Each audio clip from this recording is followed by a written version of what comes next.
नमस्कार, मैं हूं शैलेंद्र सिंह और आप देख रहे हैं हमारा YouTube चैनल शब्द शब्द शैलेंद्र सिंह। आज बात करेंगे 1990 के आसपास एक गाना बहुत प्रचलित था कार्टून के जरिए बच्चों में। वो था जंगल जंगल बात चली है, पता चला है, चड्डी पहन के फूल खिला है, फूल खिला है। डिज्नी कार्टून की दुनिया में ये एक तहलका था जो भारतीय बच्चों को तो पसंद था ही, दूसरी भाषाओं में भी डिज्नी ने जो मोगली का एक कार्टून बनाया था वो सारी दुनिया के बच्चे पसंद कर रहे थे।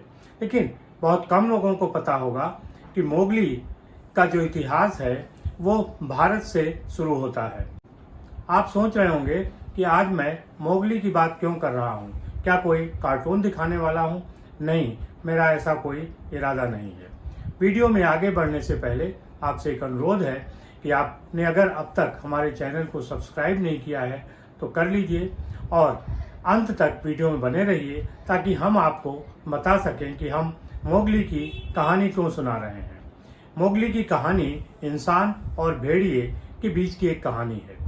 ये शुरुआत होती है 1889 को।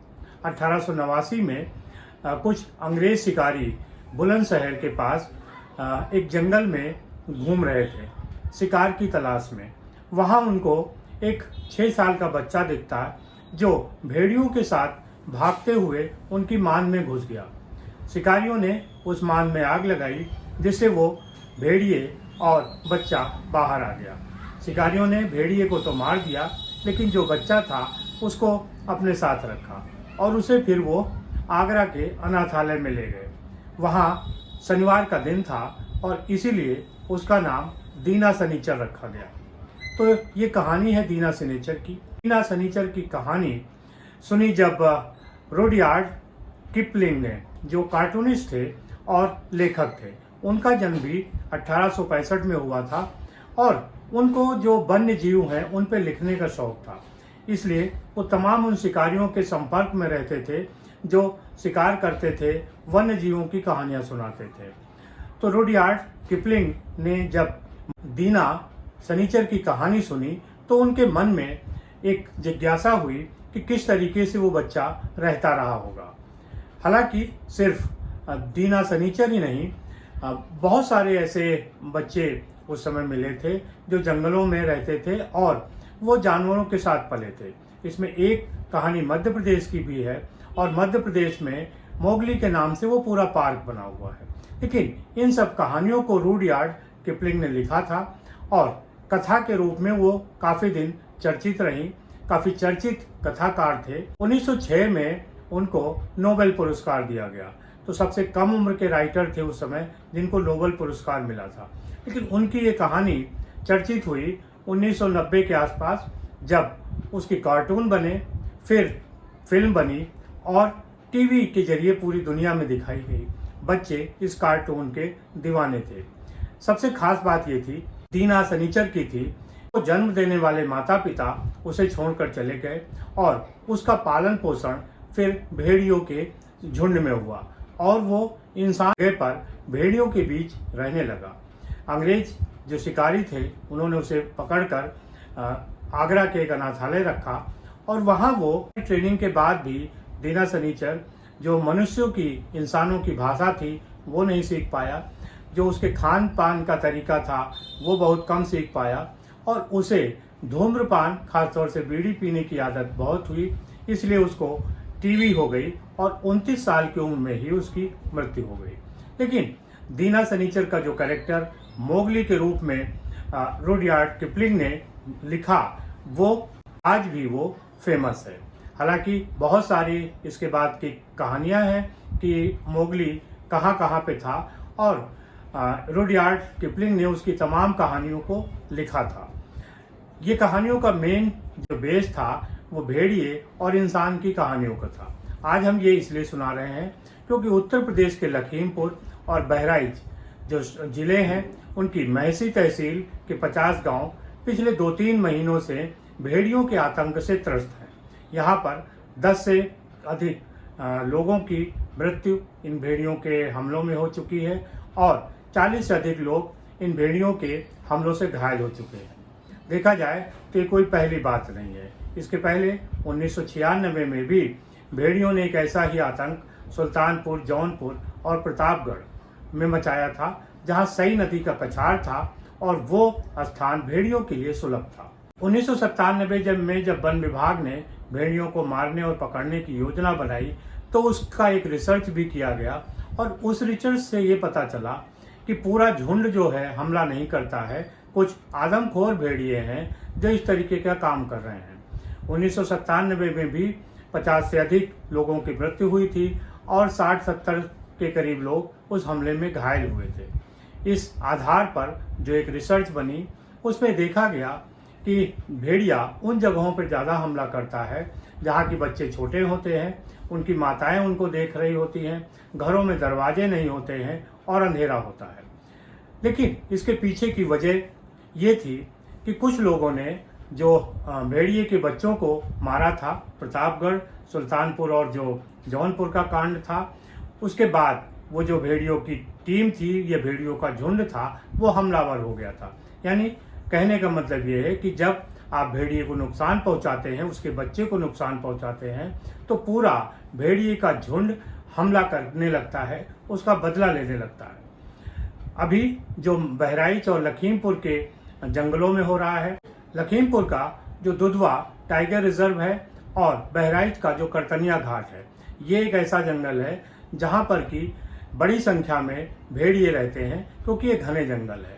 भेड़ियों की एक आदत होती है कि वो घने जंगलों में रहते हैं।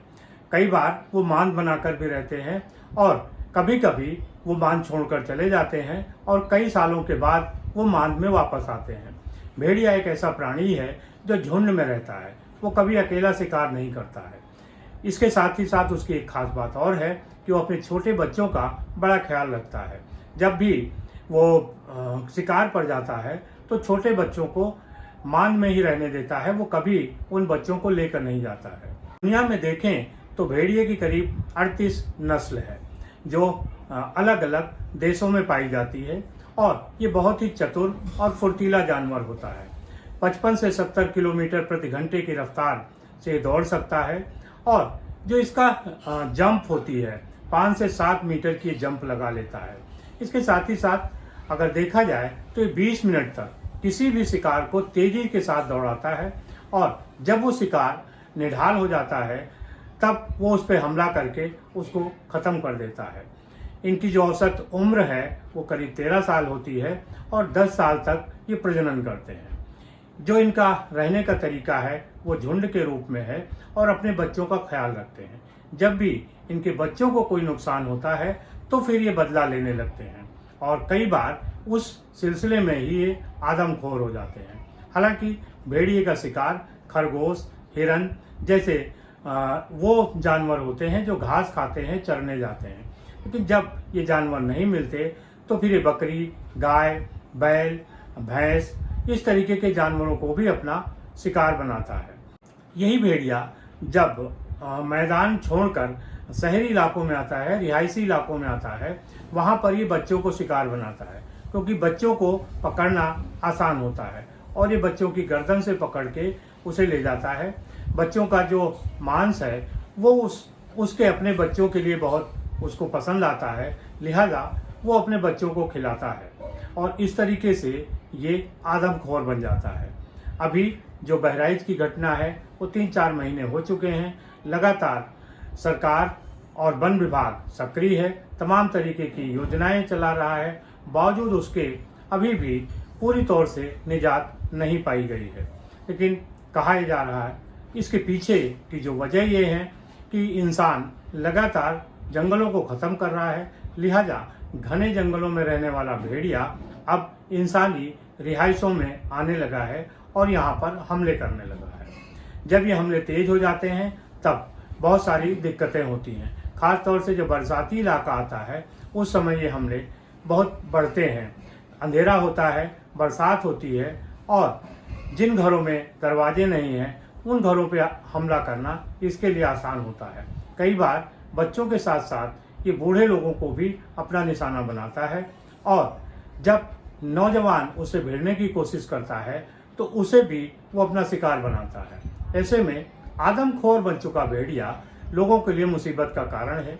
वन विभाग ने 4 से 5 भेड़ियों को पकड़ा है, इसके बावजूद अभी भी ये समस्या जारी है। उत्तर प्रदेश सरकार ने अब अगर पकड़ में भेड़िया नहीं आ रहा है तो उसे गोली मारने का भी आदेश किया है।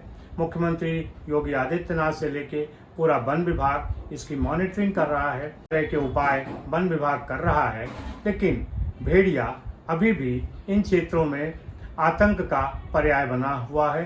खास तौर से बहराइच और बहराइच की जो तहसील है महसी, वहाँ के 40 से 50 गांवों के लोग रातों में सो नहीं रहे हैं, पहरे दे रहे हैं और एक तरीके से उनकी जान सांसत में है। यानी जो भेड़िया कभी इंसान का दोस्त होता था और जिस समय कुत्ते नहीं होते थे उस समय इंसान के साथ वो रहता था और शिकार के लिए वो सबसे मुफीद जानवर होता था, शिकार को घेरने में इंसान की मदद करता था। लेकिन हजारों साल में स्वभाव में बदलाव हो गया। अब भेड़िया पालतू नहीं है और उसे कोई इंसान अपने साथ नहीं रखता। इसके पहले इंसान उसे अपने साथ रखता था और भेड़िए के बाद ही कुत्ते की प्रजाति आगे आई और अब कुत्ता इंसान के साथ रहता है, भेड़िया इंसान के साथ नहीं रहता। लेकिन ये कहानियों में साफ हुआ है कि मोगली जैसे बच्चों की देखभाल और परवरिश भी भेड़ियों के साथ हुई है। इससे ये साफ होता है कि इंसान और भेड़िए के बीच कभी दोस्ती थी, लेकिन हजारों साल में तमाम तरीके के बदलाव हुए, उनमें ये दोस्ती भी बदल गई और आज भेड़िया इंसान का सबसे बड़ा दुश्मन बन गया है। भेड़िया इतना ताकतवर और शक्तिशाली है कि वो सिर्फ इंसान और शेर दो से ही डरता है, बाकी किसी जानवर से भी वो डरता नहीं और वो उस पर हमला कर उसको मारने की क्षमता रखता है। इसलिए भेड़िए की जो कहानी है उसको समझने के लिए ज़रूरी है कि इंसान ने भी कुछ गलतियां की हैं। उसने भेड़िए के जो जंगल रूपी घर थे उनको ख़त्म किया है, लिहाजा अब भेड़िया इंसानी रिहाइशों में भी आने लगा है। यानी कमियां दोनों तरीके से हैं और इसका खामियाजा अब भेड़िए के साथ साथ इंसानों को भी भुगतना पड़ रहा है। आपको क्या लगता है ज़रूर बताइएगा। शुक्रिया, धन्यवाद।